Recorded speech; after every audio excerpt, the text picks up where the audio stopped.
falamos sobre mulheres ambiciosas, qual é a imagem que vem na sua cabeça? Uma mulher poderosa? Talvez sozinha? Talvez dura? Quando falamos de um homem ambicioso? Se você imaginou estigmas bem diferentes, está dentro da estatística. Existe uma disparidade grande de percepções do que a ambição faz com cada um dos gêneros. A ambição, para as mulheres, parece muitas vezes um palavrão. Porém, como já diria minha avó Odete, uma mulher ambiciosa é também uma mulher livre. Não à toa, em Handmaid's Tale, o primeiro direito que se é tirado das mulheres é a leitura, em seguida, suas carreiras. Afinal de contas, onde dói na sociedade uma mulher que sabe o que quer e acredita em si? Bom dia, Óbvias! Eu sou Marcela Ceribelli, CEO e diretora criativa da Óbvias, e no episódio de hoje vou conversar com uma empresária e comunicadora, Egnalda Cortes, sobre o real papel da ambição na vida de uma mulher.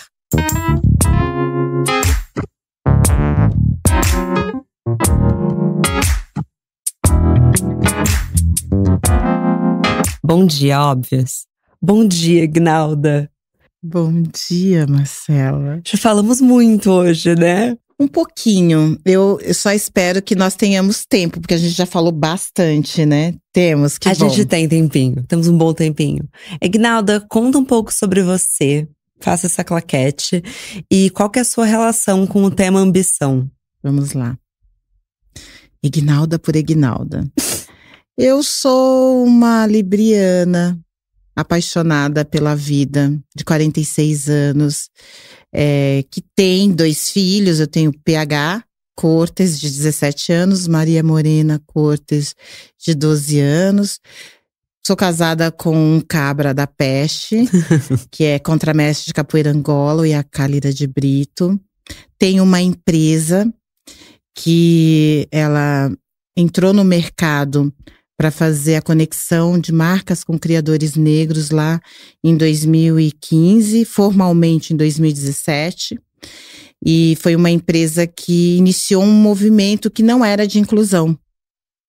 E aí é que vem esse meu encaixe com o tema.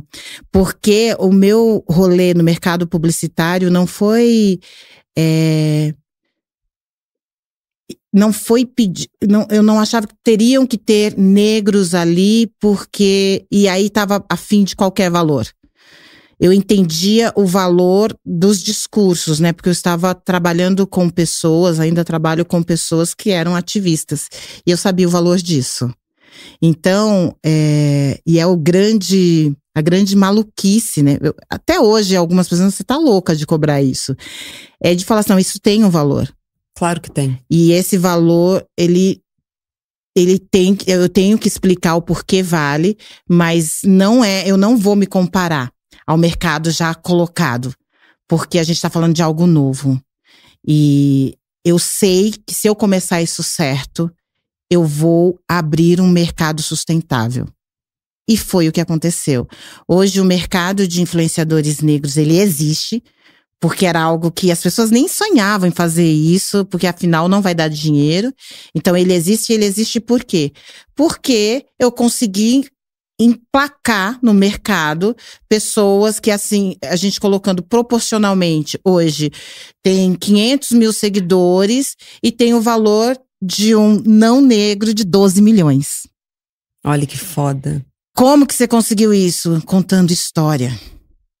Porque não é somente sobre o que aquela pessoa está propondo, mas é toda a história que essa pessoa carrega. E o que a gente quer quando a gente faz essa conexão com a marca? Qual é o branding que a gente traz?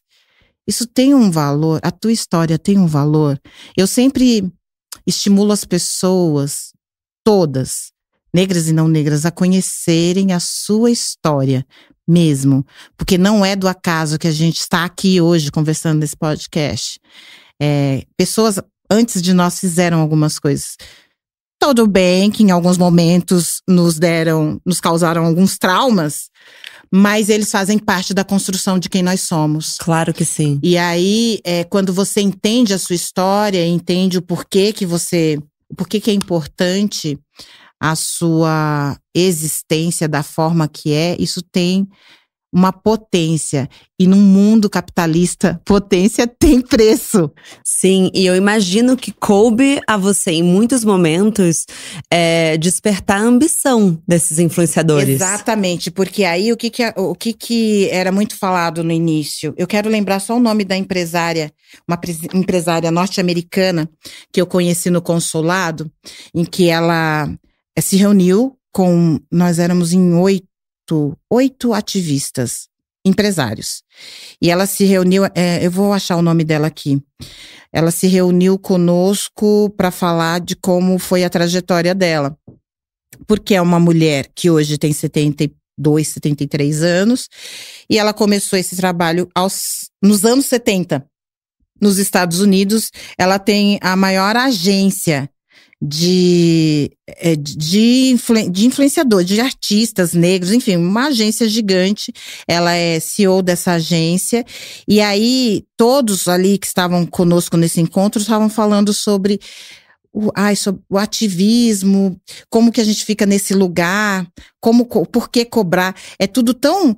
Falei, gente, não, calma. E aí eu sentei com ela e falei assim, olha, esse é o meu projeto. Ela falou, Ignalda, você sou eu nos anos 70. Você está fazendo tudo certo. Porque é importante a gente separar o Estado, como que ela falou? O Estado deve estar separado da igreja, assim como o ativismo dos negócios. E quando ela fala separar, a gente tem a nossa linha de conduta, mas você não pode perder o objetivo.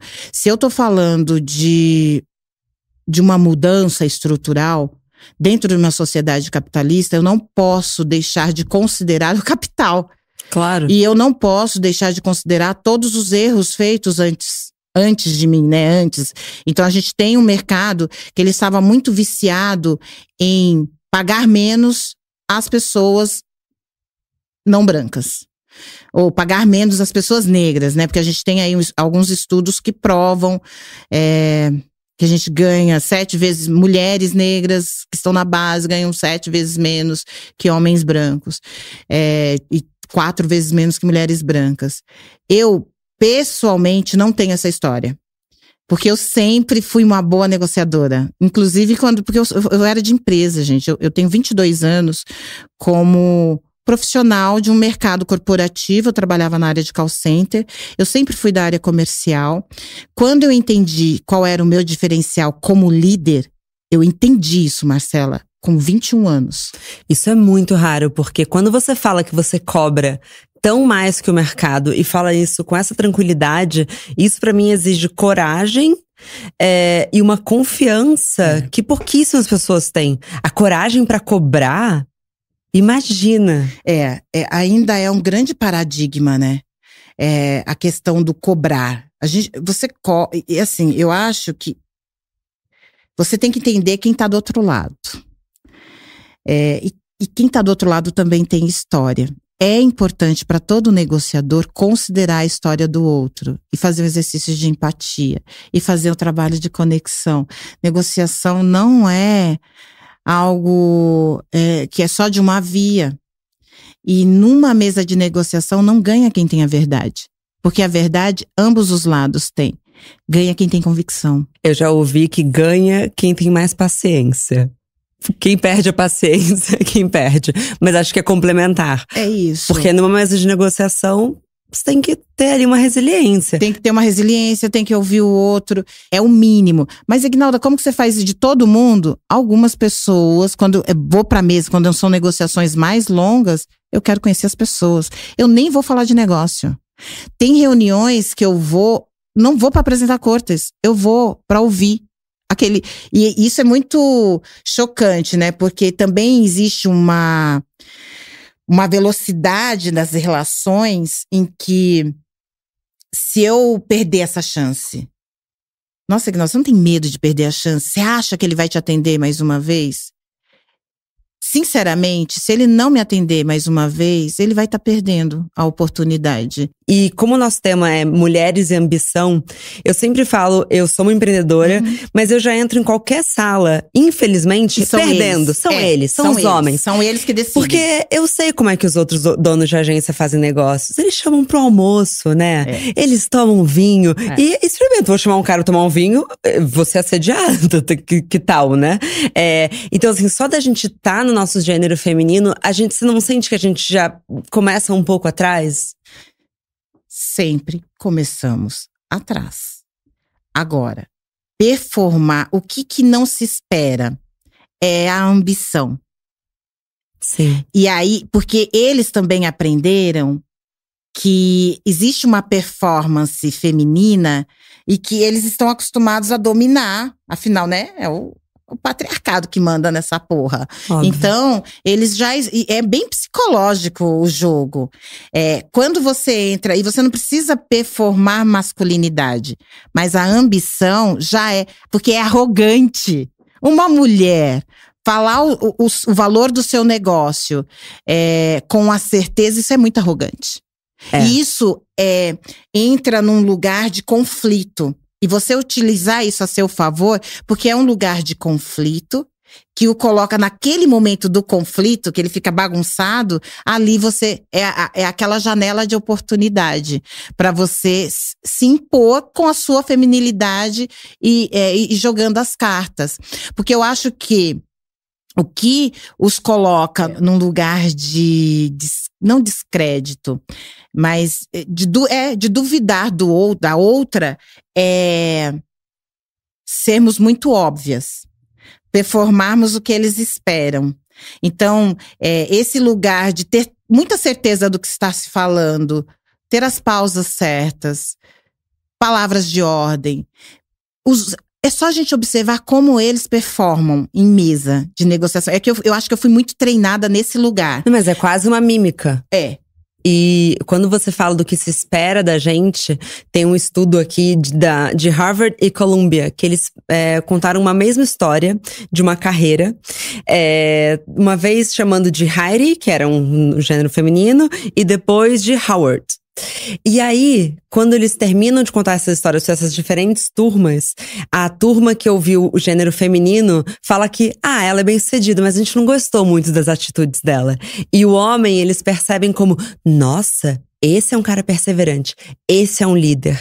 Então eu acho que a ambição feminina também passa por alguns momentos a gente aceitar que os estigmas da ambição não vão fazer a gente ser querida o tempo todo. Não. Uma mulher ambiciosa, infelizmente, a gente cresceu vendo referências. Qualquer vilã de filme, de novela, do que for. Empresária. Sempre vem, não, mas pensa, uma referência, o Diabo Veste Prada. A mina perde todo o relacionamento dela e aquilo é romantizado.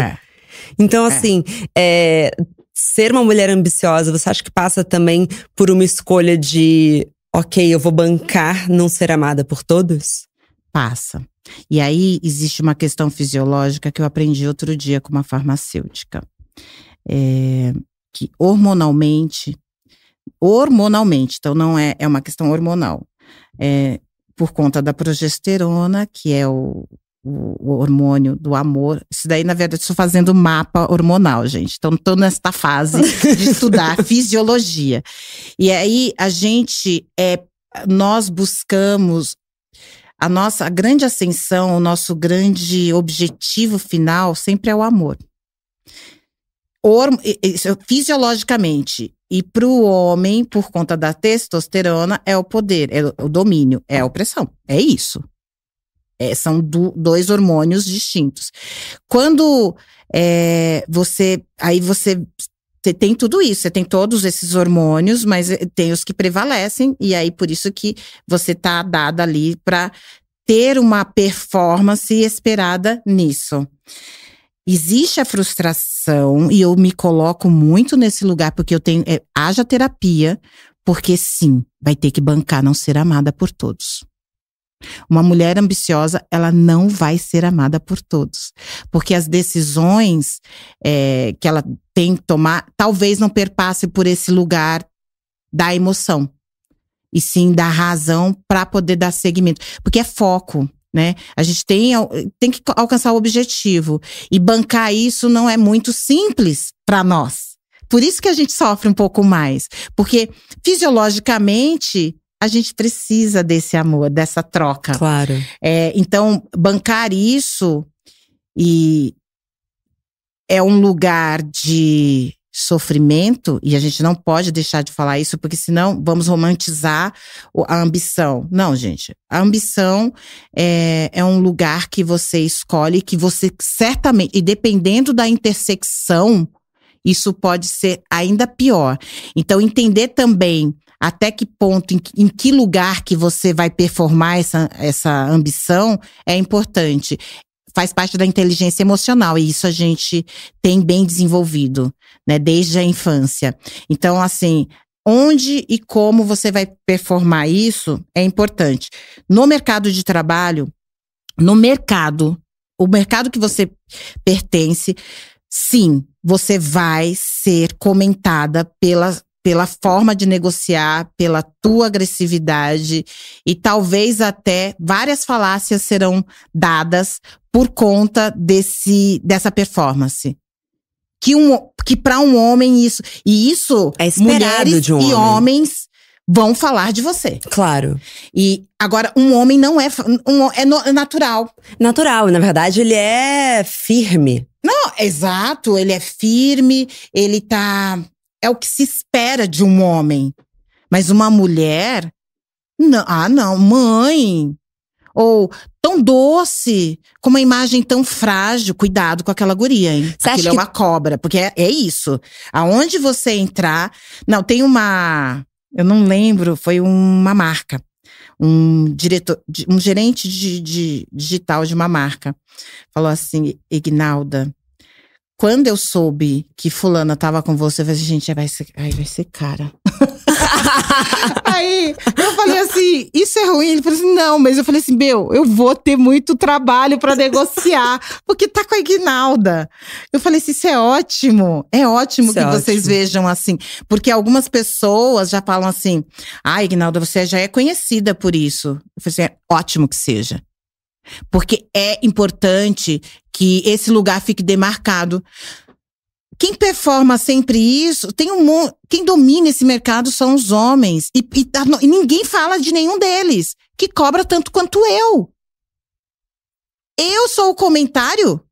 E por quê? Porque é surpreendente uma mulher negra saber cobrar o valor que tem que ser cobrado? Então, vamos nos acostumar. Vamos naturalizar essa presença. Porque outra, fui treinada assim por homens brancos. Quando eu falo de mesa de negociação, quando eu falo de… enfim, foram 22 anos tendo essa performance de presidente, diretor, aquela brigaiada de um monte de macho, um querendo ser mais do que o outro. Você vai aprendendo qual é o jogo, como fazer. Eu lembro que tinha um diretor meu que falou assim, Ignalda, melhor você falar. Porque quando você fala, todo mundo para. Então, isso foi me fortalecendo. Você sabe o resto do seu mapa? Hormonal? Não, astral. Mapa astral. Então, vamos lá. Eu sou Libra, com ascendente Leão e Lua em Touro. Sabe o seu Mercúrio? Não. Não, eu acho que me passaram aqui uma vez. Isso é importante pra gente saber comunicação. Gente… Porque você acabou de falar exatamente a frase que define um Mercúrio em Leão. Que é quando você fala, todo mundo te escuta. Então… vai que casa. Mas eu vou ver isso do Mercúrio. Eu acho que é um dos maiores poderes que a gente pode ter, especialmente porque a gente é interrompido o tempo todo numa mesa de negociação com muitos homens, né? Sim. E aí, Marcela, são as estratégias de observar o ambiente. Me ensina, Ignalda, eu tô aqui. Então, todo o ambiente. Antes de ir pra qualquer… dá uma pesquisada, mas não pesquisa ele profissionalmente. Quem é ele? Pelo sobrenome, quem são seus antepassados? Gente, eu amo história. Então, eu fui para uma negociação um certo momento aí com um oriental. Quando eu comecei a falar com ele, a gente chegando lá, sei lá, depois de 2 horas, ele ficou envergonhado de não ter pensado sobre aquilo que eu tinha falado a respeito da história dele. Ele falou, Ignalda, eu sei o porquê que eu cheguei aqui. ele é também diretor de uma empresa. Eu sei porque eu cheguei aqui e eu não olhei para trás, cara.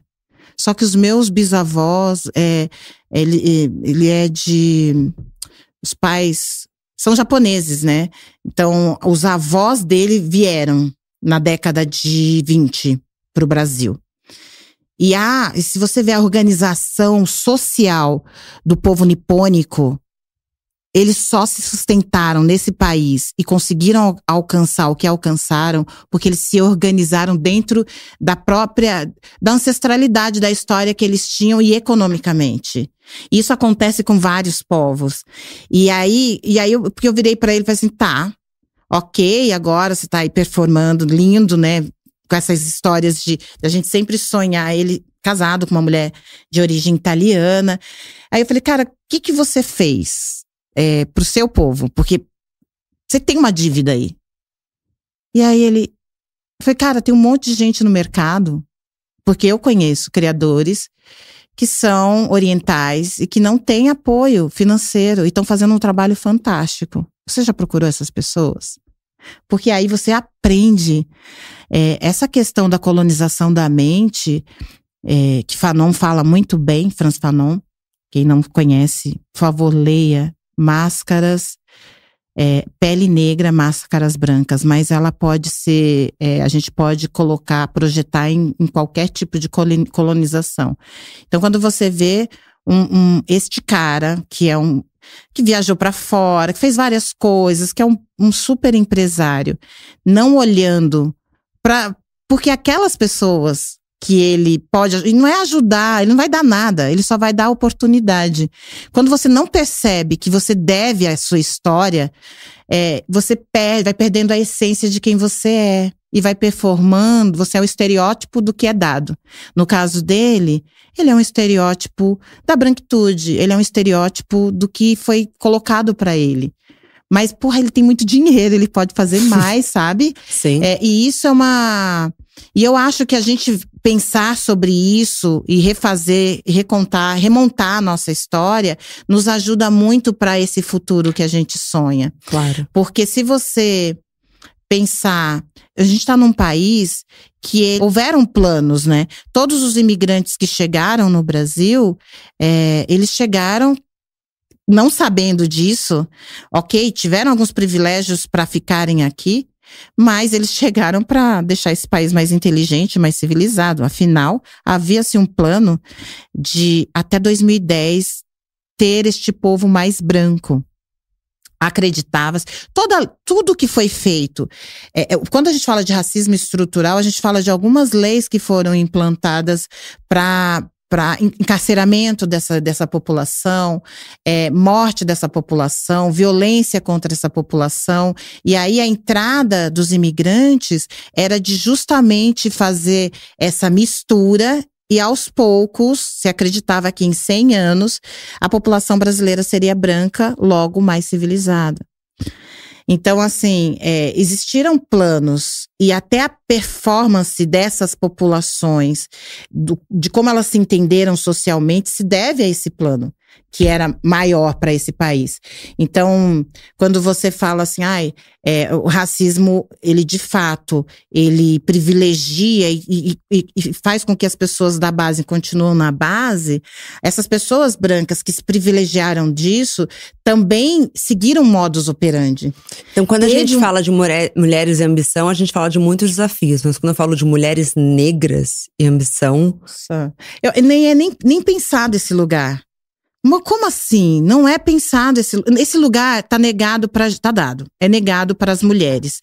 Para a mulher negra, que tá estabelecido aí uma ordem de subserviência. Imagina.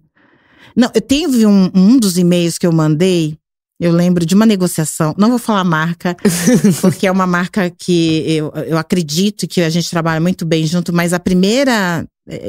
eu pedi um valor X lá, e a criadora falou, Ignalda, pelo amor de Deus, é uma viagem internacional, eu vou de graça, vai ser a minha primeira. Calma, é uma viagem internacional que você vai trabalhar, e você vai trabalhar todos os dias, e não vai ter folga, e a gente vai ter que entregar. Então não é uma diversão, não é uma viagem a passeio. a gente vai ter que cobrar isso direito. Porque se eu não estabeleço o seu valor agora, isso foi em 2017. Se eu não estabeleço o teu valor agora com essa marca, nunca mais eu vou conseguir. E fazendo os e-mails de negociação, ok, fechamos um valor bonito, ainda me levei, tipo, me coloquei no bolo, consegui ir nessa viagem. Quando eu cheguei no aeroporto, porque ninguém sabia quem eu era, fisicamente. Uhum. A pessoa que estava negociando comigo, ela olhou pra mim, eu nunca poderia imaginar que você era essa pessoa. Eu deixei passar, era um primeiro contato nosso. Nossa. E a gente ia passar 10 dias numa casa.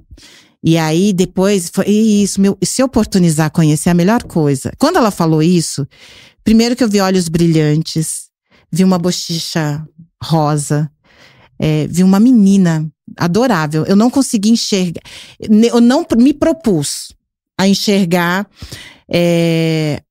o quão racista e machista era a frase. Porque, assim, o machista não tanto porque ela sabia que estava falando com uma mulher, era Ignalda, mas ela imaginava uma mulher branca. Uhum. Porque, e depois a gente ficou numa casa, gente, não foi em hotel, ficamos numa casa todos juntos. E ela fala sobre, você me surpreendeu em vários graus, assim.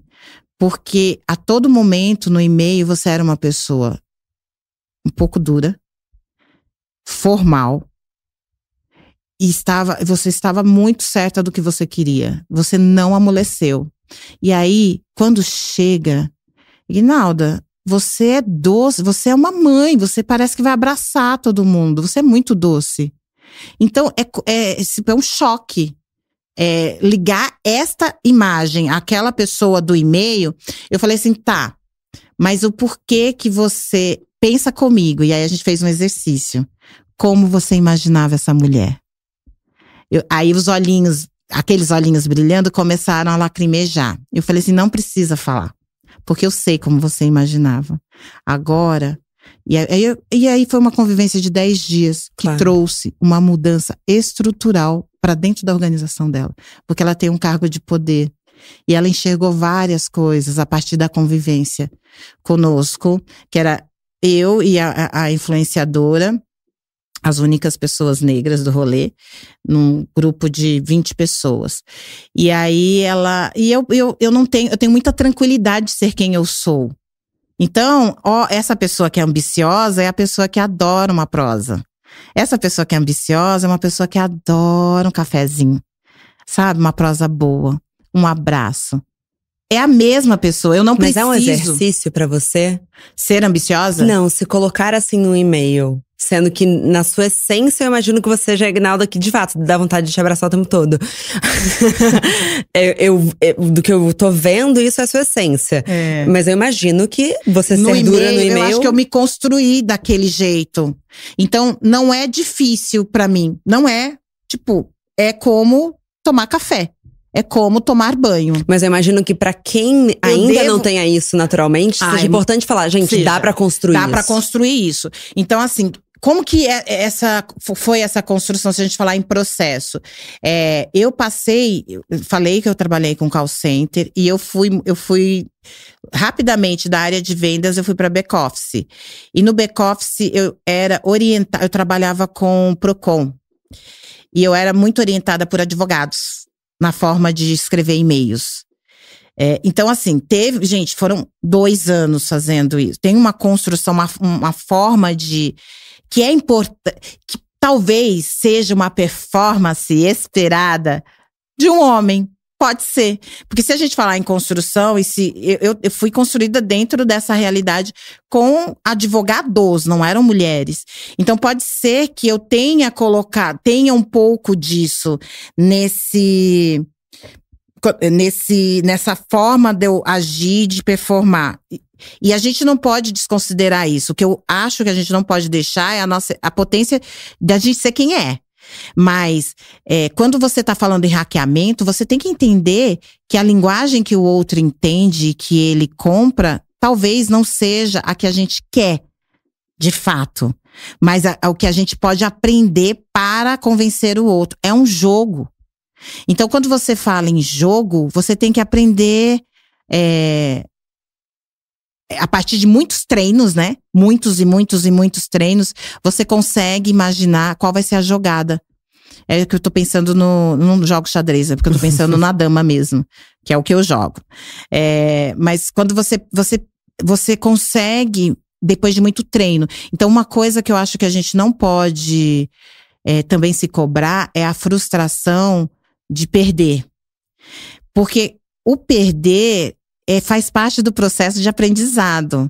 E o que eu percebo que há uma cobrança no mercado. Perdi a oportunidade. Gente, você ganhou uma possibilidade de aprender um pouco mais. Eu sempre Aí você falo pega aqueles pontos que não foram legais. E quando não fecha uma negociação, Ignaldo, você fala assim, gente, não é fácil, não tô rica não. Não é fácil você falar assim. Os influenciadores estão ricos. O pessoal tá ganhando dinheiro. Mas assim, eu não posso levar sempre como perda e fracasso quando eu não consigo fechar algo.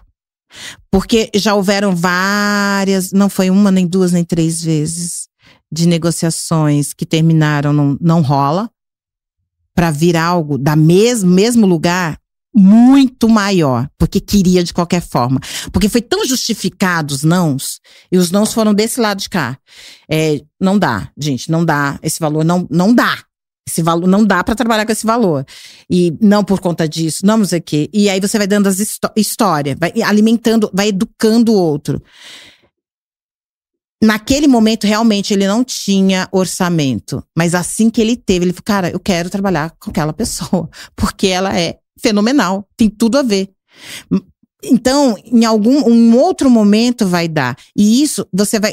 Só que assim, não é você fazer você tem que ficar num volume de negociações muito grande. Primeiro, para você exercitar. Segundo, para você ter possibilidades de fechamentos e fechamentos importantes. Porque a partir de fechamentos importantes se espalha na rede, no mercado. Qual é o seu valor? Qual é o valor da sua marca? Não, nesse mercado não é ruim ter a fama de, nossa, mas é carinha, viu? Eu porque achei muito importante respeito. Que você deu da dica pra influenciadora, porque eu acho que é uma grande falácia desse mercado de, a gente faz esse primeiro job mais barato. E aí, você vai crescendo ao longo. A gente vai fechar outros com valores mais altos. Eu tenho, inclusive, um projeto no ano que vem com um budget muito maior pra te dar. Isso é um erro. Não caiam nisso. Não. Uma vez que você entra com um valor baixo, aquela se tornou a sua referência para aquele cliente. Para aquele cliente, quiçá pro mercado inteiro. Sim, porque aquele cliente tem um amigo que trabalha numa outra agência que fala, mas pra mim cobrou tanto. É. Então, toma muito cuidado desde o início com esses lugares que eles colocam a gente. O seu tempo também vale, seu dinheiro também vale, seu trabalho vale para um caralho. Exatamente. Como diria em francês. E aí, então, mas tem que ter autoestima pra entender isso. Não caia nessas armadilhas. Ele foi lá, deu tempo, você também deu o seu. E aí, essa mesma história. Não, mas o ano que vem, nós temos um projeto que é um projeto de 8 meses, teremos um maior budget. O ano que vem você me busca, tá bom? Eu amo! É exatamente isso. E aí, os criadores, nesse caso especialmente, a criadora nem quis ir. Ela falou, Ignalda, eu não vou ter estômago. E eu sei que você vai começar a falar… Você fala umas coisas que até eu me perco em tanta coisa que eu sou. Então eu não vou, porque eu vou ficar com vergonha. E eu queria muito fechar com essa marca. Porque tem muito a ver com o que eu faço. Então, talvez eu não vai ser legal eu na mesa de reunião com você. Ok, deixa comigo. O feedback da agência, porque a agência estava também na reunião. Ignalda, obrigado. Não fechou para ninguém. Porque o que aconteceu? Para ele, na arrogância dele, ele achou que ele, vindo da Argentina, ele ia convencer aos 8 influenciadores que ele escolheu a fazer um valor 8 vezes menos. E aí o que eu joguei para ver, querido, você tá brincando comigo, porque você está falando com o mercado brasileiro, onde influenciadores são sim valorizados. Você precisa de nós, porque nós não vamos… Você precisa da nossa comunicação e você quer me falar da crise na Argentina? Então, vá trabalhar, vá vender na Argentina. Você não tá vendendo na Argentina, você quer vender aqui. E você precisa da gente, e você tá me tirando. Você de fato acha que eu acredito que você não tem 80%. Ele, não, temos sim. 70% do nosso share de faturamento é daqui do Brasil. E aí você não quer investir? Acho que você precisa rever seu plano de marketing de influência. E depois a gente conversa. Ele voltou depois? Tô esperando. Foi em setembro do ano passado. Se ele voltar, bem. Se ele não voltar, amém. Porque é isso. Se ele não voltar, tem uma outra marca concorrente, né? Ele realmente hoje, aqui no Brasil, no mercado de viagens, tô dando a dica, eles são líderes. É uma plataforma que tem uma liderança.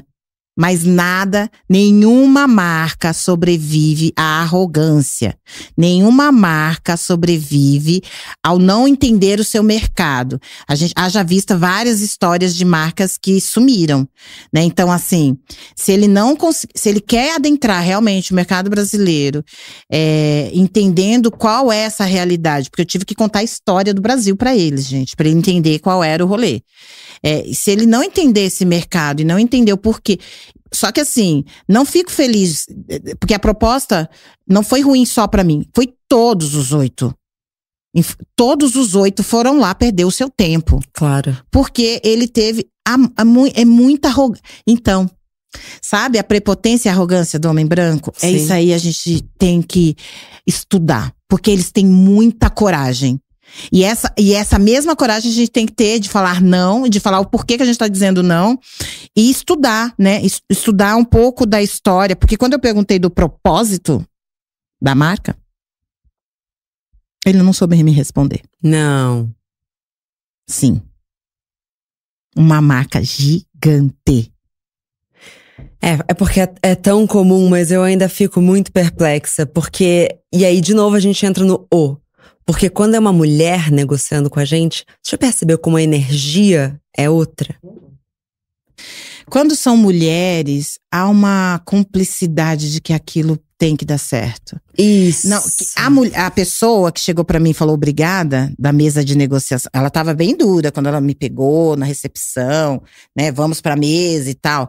Mas na saída, gente, ela relaxou, ela, Ignalda, obrigada. E aí o feedback depois foi assim, não fechou com ninguém. Não fechou nem com a agência. Pra gente não é interessante ter um cliente com um pensamento… Ele ainda precisa aprender até sobre ele. Porque aquela pergunta que você fez no final, você não fecha. Porque o que eu joguei pra ele, sabe por que nós não estamos fechando?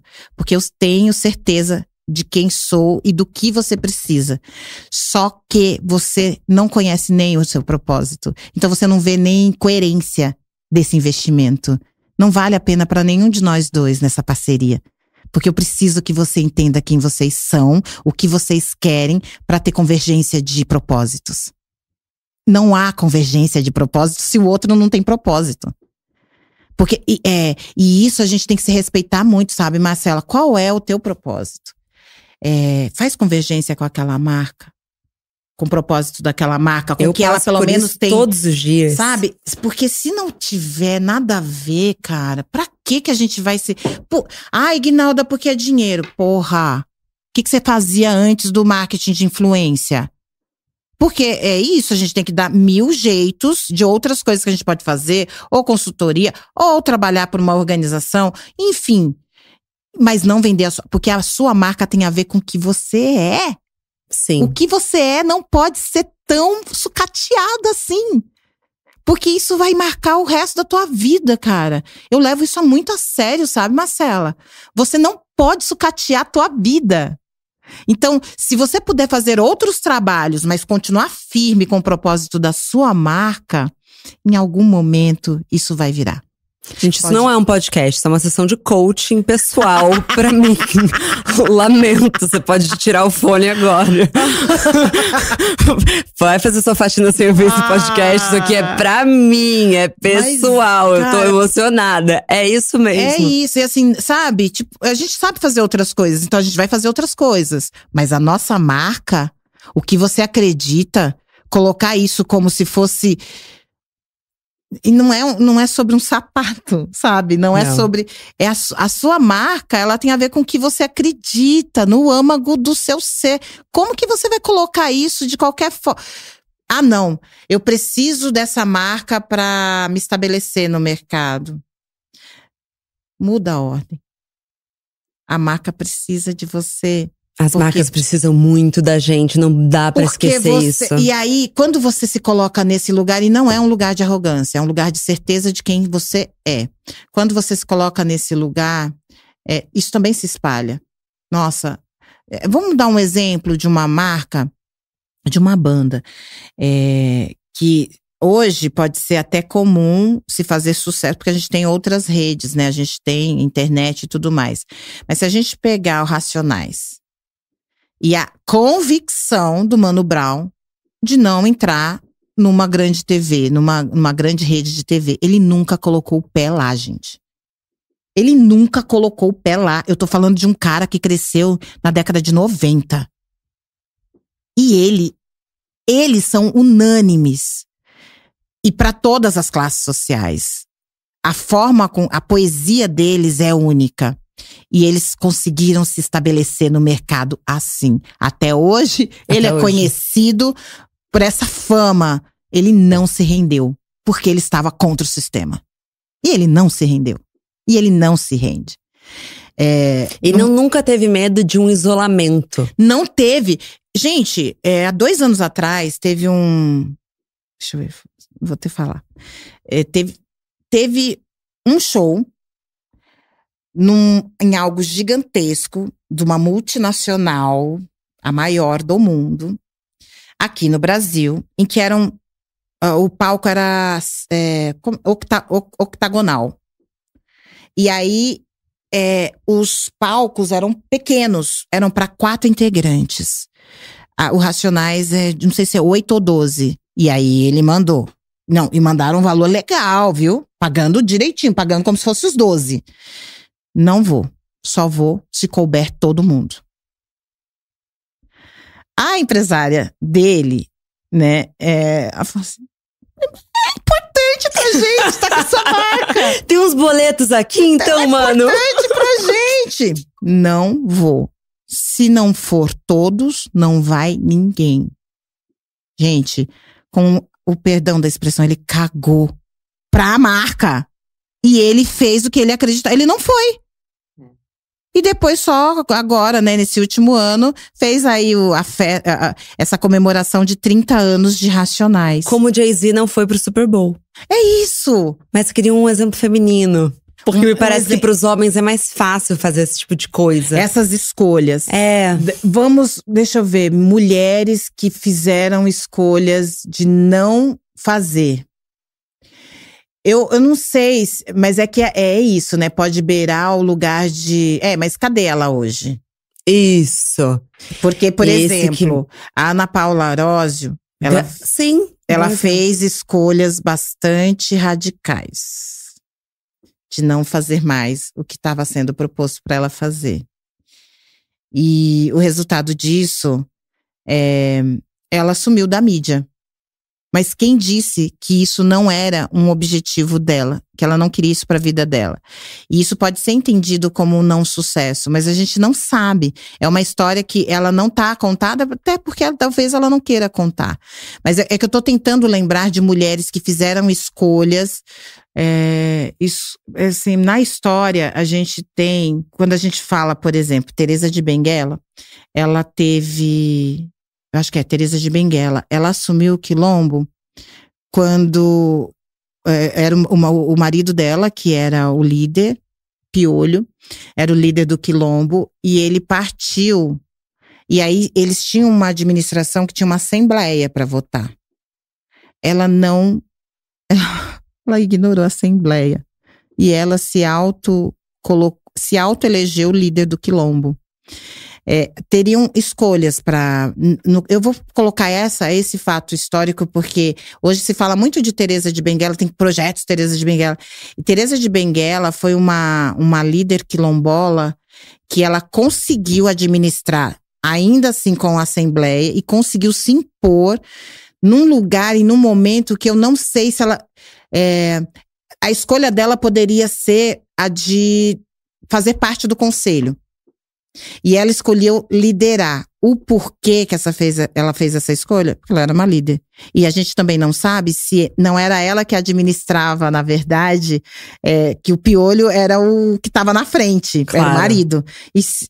Eu entendo, quando a gente lê essas histórias, eu entendo que essa mulher sempre esteve ali. Porque ela ficou muito à vontade de assumir a liderança. E outra, como que você consegue se autoeleger e não ter uma revolta? Ela segurou a onda. Se o povo entendeu que ela poderia sim assumir, é porque ela já tinha esse papel. Mas ela tinha uma escolha de não estar nesse lugar, porque esse lugar é o lugar de vulnerabilidade. O líder é a primeira cabeça a ser caçada. Sim. Então, porque você termina com uma revolução quando você caça o líder. Isso é muito forte o que você está falando, porque eu acho que a liderança é sempre conectada a poder, mas é muito ignorado o lugar de vulnerabilidade que você se coloca. Essa escolha de Teresa foi uma escolha muito melindrosa. Porque era a certeza da morte. A primeira a morrer seria ela. Então, mas de onde parte? Ela era uma líder. E ponto. E ela tinha, é o que Mandela falou, né, no discurso dele lá, no tribunal. Se eu vivi por isso, eu morro por isso. Então, essas escolhas… gente, eu tô falando de casos extremos porque nós estamos vivendo numa realidade para as mulheres que ainda não é uma realidade confortável. Nós ainda estamos promovendo revoluções. Não adianta a gente querer… a gente só se disfarça com as maquiagens que a gente ama, com o autocuidado quando a gente pode e tem tempo de ter, a gente vai disfarçando essas dores, mas elas estão aqui, latentes. Os nãos que a gente escuta não o tempo inteiro. Nós temos a nossa competência, a nossa vulnerabilidade, a gente tem a todo momento provocada. Então, obviamente, vai ser sempre melhor para as próximas gerações. Sempre foi muito mais duro para as que vieram antes da gente. Mas nesse momento, todas as mulheres, todas, mesmo as que a gente não concorda, que estão em cargos de liderança, elas têm dores que nem psicanalista consegue lidar. E não dá também para voltar atrás. Porque se a gente não fizer isso… quem vai fazer? Não me parece, às vezes, que a ambição foi uma escolha minha. Não. Parece que eu nasci com um negócio. Você tem que ter. Porque se você não tiver ambição, você não avança. Se você não tiver ambição, você não é respeitada. Essa língua eles entendem. Os homens nos respeitam a partir da ambição. Sim. Quando você, por mais que naquele momento dê um conflito de imagem, gênero e performance, esse conflito para nós é saudável na cabeça deles. Então, o tapa… gente, e busque mesmo olhar, observar o jogo. O tapa na mesa firme, ele é necessário. Você tem que se impor em alguns momentos. A dobrada de perna em alguns momentos também é necessária. A gente tem que entender quais são os jogos e como convencer o outro. E se é mulher, não menospreze a inteligência de uma outra mulher numa mesa de negociação. Sim, isso é muito importante de ser colocado. Porque lembra que ela pode também ter sido socializada com maniqueísmos e com uma forma bem patriarcal de agir. E ela pode considerar que você é frágil. Cuidado, não se iluda com uma sororidade numa mesa de negociação. Não calma, não é? Ela chegou ali, irmã, calma. Calma. Pode ser muito melhor negociar com uma mulher. Mas o jogo não acabou. O jogo não acabou. Mas numa mesa de negociação, entenda os sinais. Entenda quem é essa outra pessoa, o que ela quer, por que ela performa. E também entenda que fisiologicamente existe aquele incentivo de pertencer e de ser amada. Existe. Existe um amor na mesa. Existe amor. Então, talvez, com os homens, é muito mais fácil performar essa ambição. Porque eles entendem a linguagem do poder. Ambição tá ligada a poder. E com as mulheres, a gente pode fazer um outro caminho. E isso é fisiológico e tá tudo bem. Isso é entender esse mundo como plural. O que a gente não pode é desconsiderar o quanto ela também entende disso. Sim, ela pode estar ouvindo esse podcast agora. Ela pode estar ouvindo esse podcast agora. Eguinalda, saindo da mesa de negociação e indo pra vida pessoal. Nossa, complicado. Mulheres ambiciosas, elas têm um estigma de acabarem sozinhas, né? Sim. Existe inclusive um estudo falando que algumas mulheres, quando elas estão começando um relacionamento, elas evitam mostrar que elas são muito ambiciosas pra não expandir. Testosterona mais alto. Não, eu acho que assim, sempre no início é muito instigante uma mulher. Porque existe o dominar, né? Vou dominar essa mulher. Então, existe uma… Eu nunca fui a mulher escolhida por ser a mais bela, ponto. Nunca, nunca, nunca, nunca. Eu sempre fui a pessoa porque era articulada, porque falava bem, ou porque era eu que escolhia. Então, a ambição pode ser um fator que chama, que seduz. Ele é o que mantém? Gente, na boa, é um jogo. Então, a gente pode sim entender em que momento… Assim, eu só não consigo mudar quem eu sou. Então, eu vou falar pessoalmente, né? Que eu conheci um homem que era quase que bicho grilo. Que era totalmente desconectado, essas questões do dinheiro e tal.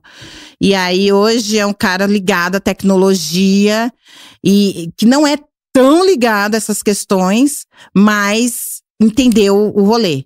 Uhum. Rápido ele entendeu. Rápido, porque ele é escultor e ele não… As obras dele sempre ficavam ali encalhadas, ele não sabia como vender. Gente… e aí ele tinha essa pessoa que tudo vira negócio. Uhum. Tudo vira negócio, gente. Tudo vira negócio. E aí, quando ele se deu conta de como eu tava fazendo negócio, ele falou assim, cara, como que você viu isso aqui? É minha arte. Eu nunca imaginei vender por esse valor. Eu falei assim, porque você não sabe, isso tem valor. E como que, e coisas desafiadoras. Por exemplo, a gente morava numa outra cidade, eu vou falar a cidade. Eu morava em Curitiba, e Curitiba tinha uma super feira. Uma feira que é a maior da América Latina, uma feira de artesanato, linda aquela feira. A Feira do Largo da Ordem. Eram 3.800 pessoas na fila de espera para poder entrar nessa feira. Porque essa feira era o que havia de mais maravilhoso nessa cidade. Principalmente para pessoas que trabalhavam com arte, artesãos, enfim. E aí, já era dado. 3.600 pessoas, você tem que fazer a inscrição, não dá para entrar. E eu era executiva de uma empresa. Eu olhando, falei, gente, mas você tem a sua arte, você veio aqui só pra uma exposição, foi quando eu conheci. Eu falei, não, você tem que colocar essa arte pro mundo. O mundo tem que conhecer. E o mundo tá onde? Lá na feira. Guinalda, são 3.600 pessoas na fila de espera. Aí, gente, tem um negocinho aqui que ele não entende. Eu não sei, o não pra… Existe o não, mas é que, Olha assim, a cara deles. 3.600. Eu sou idêntica. Eu tenho muita… O que não é bom o tempo todo. Mas eu não consigo ouvir o não e falar, não, então tá bom, eu volto outra vez. Não dá. Não Falei dá. assim, gente, a sua arte é fantástica. Não existe lá. Porque eu conheço essa feira há 6 anos. Acho que tinham 6 anos que eu tava morando em Curitiba. Não tem a sua arte. Descobre o nome, quem é que colocou essa feira aí, com quem é que eu tenho que falar? Aí ele descobriu o nome de uma vereadora. E aí eu fui, tá, já tem o nome. Gente, do mesmo jeito que eu ia vestido pro meu trabalho, eu fui para a Câmara Municipal. Eu fui entrando com a minha pastinha ainda, com o laptop. Eu fui entrando, ninguém nem perguntou o que eu tava fazendo ali. O pessoal achou que eu era vereadora, sei lá. Foi deixando eu entrar. Cheguei aonde era a sala dessa pessoa. E aí tinha os 2 secretários. E eu me apresentei, falei, tem uma arte aqui de um artista pernambucano que traz inovação. E comecei a falar. O cara ficou parado. Você pode deixar a amostra? Posso. Eu venho buscar em 2 dias. Você tem a resposta? Teremos. Saí. Voltei em 2 dias. Ignalda, você tá ganhando uma licença provisória pro artista expor na feira, até que a gente coloque uma licença fixa. Mas nesse momento ele vem como uma pessoa de fora que tá trazendo… Realmente, nós não temos esse… Ele só está entrando porque ele tem algo que ninguém lá na feira tem. Então ele tá entrando como um convidado. Mágico. Então assim… Sim. Sabe, é de um lugar… Tipo, é você entender o valor do que você está fazendo. Agora, senhoras e senhores, se você só está replicando o que já existe, sinto muito. Porque isso… a gente só consegue esse espaço com autenticidade. E você tem que fazer um exercício de se olhar e de entender o seu produto, o que ele traz de fato de diferencial. O que qual é a proposta? No que ele transforma? O que ele traz de valor? Porque é isso que vai fazer com que você seja indiscutivelmente aquele valor, ou tenha indiscutivelmente aquele espaço, ou possa participar indiscutivelmente daquela exposição. Eu sempre falo que as minhas palavrinhas mágicas são disciplina, porque eu sempre fui muito disciplinada, estudo muito, até hoje. Quando eu me proponho a fazer uma coisa, eu sou assim, de fato, assim, se eu me propor a limpar esse chão, você vai comer dele, como diz Gisele Bündchen. E tem um quê de coragem, que tem a ver com ambição também. Mas a coragem sozinha, ela precisa de disciplina. Precisa. Então eu acho que é isso. Também não esquecer que a ambição sozinha, calma. Mas o que você tá trazendo pra essa mesa? Senão você pode passar por arrogante e louco. Que é a ambição vazia, que é a ambição que tem um estereótipo tão ruim. Mas trazendo de novo pros relacionamentos, o que eu acho que você traz com essa história é que, na verdade, quando as mulheres escondem a ambição delas, elas podem estar também negando o melhor que elas podem trazer no relacionamento. Tipo, é isso. Quem é que você tá buscando? Porque tem uma questão também que a gente tem que avaliar. Você tá buscando uma cópia de você mesmo? 2 bicudos se beijam? Ai, Ignalda, mas eu só me atraio por aquele que eu admiro. Cuidado. Cuidado com o que você admira. Vai fazer uma análise pra entender. Porque senão você tá buscando sempre alguém que vai te colocar em zona de conflito. Cara, vai ser feliz, vai gozar. Porque você escolheu uma pessoa que vai sempre se confrontar com a sua essência, te colocar em xeque, porque você é foda, porque você é feliz, porque você manda na porra toda, ele não quer que você performe aquilo, porque aquilo faz com que ele se sinta menor. Ele vai precisar de terapia, ou você troca de pessoa, ele ou ela, né? Porque a gente também não pode romantizar as relações homoafetivas, porque existe também essa questão de você performar toda essa visceralidade com a vida e com as coisas, essa intensidade, e o outro querer abafar isso. Não vou dizer que eu já tive várias crises no meu casamento, por conta dessa minha performance, e eu não consigo mudar. E eu sempre coloco ele para avaliar o que ele está buscando. Você está buscando que eu me sinta triste e por isso eu tenho uma menor performance e isso vai fazer com que você se sinta feliz? Não. Esse é um problema seu, resolva com você. Eu sofro, não quer dizer que isso seja fácil. Claro. Eu sofro, eu choro, mas eu não tenho como mudar a minha essência, eu não tenho como mudar a minha… Eu não consigo ser diferente, eu não consigo não buscar, não sonhar, não querer. E não consigo não ser… É isso, né, que às vezes os conflitos em casa, às vezes, nossa, você é muito… Ignalda, menos. Segura a respiração, você é muito mandona. Eu tenho que segurar, respirar. Tomara, ele não vai escutar esse podcast.